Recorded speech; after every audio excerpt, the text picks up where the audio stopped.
Let's move on now to the Green Bay Packers in our first round prediction series. But before we do that, Ryan and I, we have a special announcement. We will be going live on April 27th at 6:45 p.m. Central Standard Time to watch the first round. So be sure to subscribe to the channel, ring that bell to get notified when we do go live, and join us and provide commentary on your opinion on what the Packers do and other teams do during the first round of the NFL draft. And Ryan, that being said, let's get into it.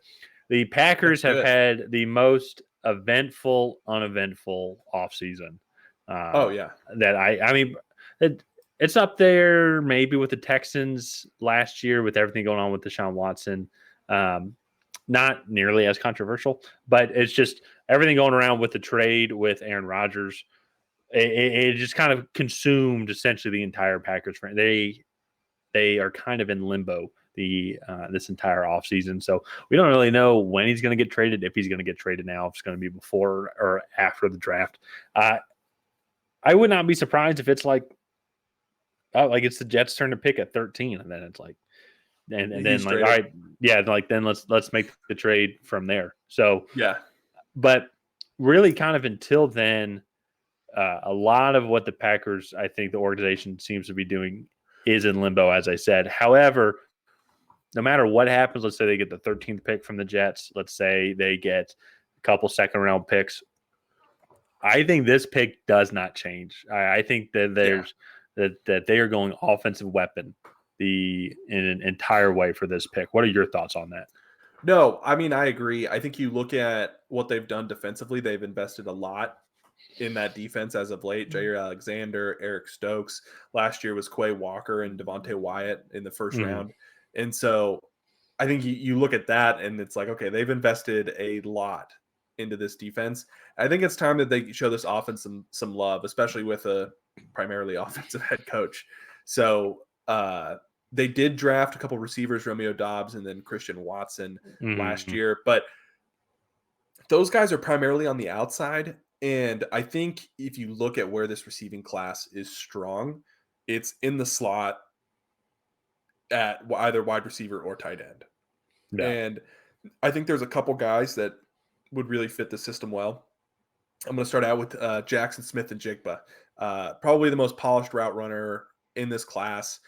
Was at school with Chris Olave and Garrett Wilson and is kind of renowned as the best of the three. And the other two were top 15 picks last year. Yeah. With that being said, I think that there are a lot more questions about JSN because he didn't play last year. And when he did have his very high production year, he had elite weapons around him. So how does it look when he's a little bit more of the featured guy?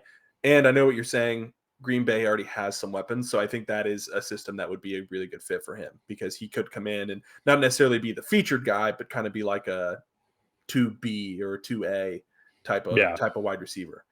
So I just, to me, when I think of Christian Watson and Romeo Doubs speed, and then not the fastest overall, like on a straight line 40 speed. However, he is the shiftiest of all the receivers. You line him up in the slot. I think you close. Oh, no. I think you could get very creative with getting him open, especially on short yardage situations, or shoot, even just a 1st and 10, you can have him go and get 6-7 yards, and then he has a lot of yards after the catch. So I think that could be that's a very possible route, and I feel like that's kind of going to be the spot where we could see him being taken there if he hasn't already been taken. Another one as well, I really like Michael Mayer. Just because he is the run blocking tight end that can also go out, and they call him Baby Gronk, so he's huge for red zone presence. Once again, I think he then complements Christian Watson and Romeo Doubs as well as they're the speedy receivers on the outside, but then this is the guy you really got to pay attention to in the middle because as we've seen with the Chiefs or even with Baltimore, where you have these big tight ends that can catch the ball in the middle of the field and aren't afraid to take a hit or give a hit, it's going to open then up the rest of the field to then your receivers on the outside. So it's just going to make defenses have to prepare for all three sections of the field from one sideline to the other. And that makes it very difficult. It makes it extremely difficult. So I think he would do well. I also think Dalton Kincaid would do well. Also in this. I just tend to lean a little bit more towards Michael Mayer. That's what I was going to bring up too. Dalton Kincaid is a different type of tight end. So if they really want to spread things out, I think he could be that seam stretcher type of tight end. He's kind of like a Darren Waller. He's a little bit of a better blocker than a Darren Waller, but yeah, I think he could be a really solid weapon in this offense with all that speed. And lastly, I think if they want to address the tight end position later, they have a couple options in like Tucker Kraft, Luke Schoonmaker, and then Luke Musgrave also. I think those are some options there. Yeah. One thing I do want to ask, could you see them really going like offensive lineman or edge rusher in this class? Absolutely. Oh yeah. Well, in the class in the first round, you mean specifically? Yeah, in the first round specifically. Yeah, in the first round, absolutely, because we've already mentioned in some of the other videos that are being released with this one, Broderick Jones' names has come up a lot. He's a very athletic tackle that we think could be very successful in the NFL given the right system. You have your young quarterback now hoping to be the face of the franchise. You want to have his like left tackle set for the next several years, like hopefully the next decade, if not longer. So you don't even have to worry about that position. Broderick Jones can become that guy. He's not right now, but with the right teaching and growth, I think that he can be. Edge rushers as well. I mean, you talked about Quay Walker and Devontae Wyatt. Throw out Nolan Smith there as well. I mean, let's just go get that whole 2021 UGA national championship team. Let's just start building all of them up. Trade up for Jalen Carter, and then trade up again and get Nolan Smith, and then let's just recreate that whole thing. Trade up again later for Keely Ringo. Trade up again later for Keely Ringo. Make a trade for Jordan Davis. Give Kirby Smart a big contract, and so and then there you go. So no, but in all seriousness, though, I think that they could use some edge rusher help, especially if you look at kind of the division that they're in. Detroit is going to have a lot of speed and a lot of power. You're going to want to get after Jared Goff. Justin Fields is extremely mobile. Kirk Cousins can be deadly when given time, and if there's a weakness right now with that Minnesota team, it's that offensive line. So you get a guy that can absolutely poke holes in their front and get after Kirk Cousins. And Nolan Smith is one of the most athletic guys in this draft. So I think there's absolutely routes that they could go. Would not put it past the Packers to go defense when they need offensive weapons. I also am a huge fan, I've said this before, of just the trolling. I can absolutely see them going receiver and trade Aaron Rodgers as well. So trade Aaron Rodgers for the 13th pick at Dalton Kincaid and Jackson Smith and Jigba.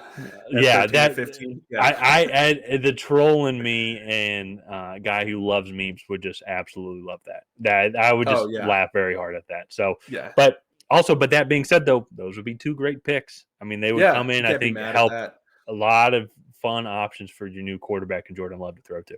Yeah, no, exactly. And I also think if they do want to invest in that offensive line, I think that is a particular spot that isn't a major need, but could definitely be addressed, and protecting Jordan Love will become a priority for sure. Yeah.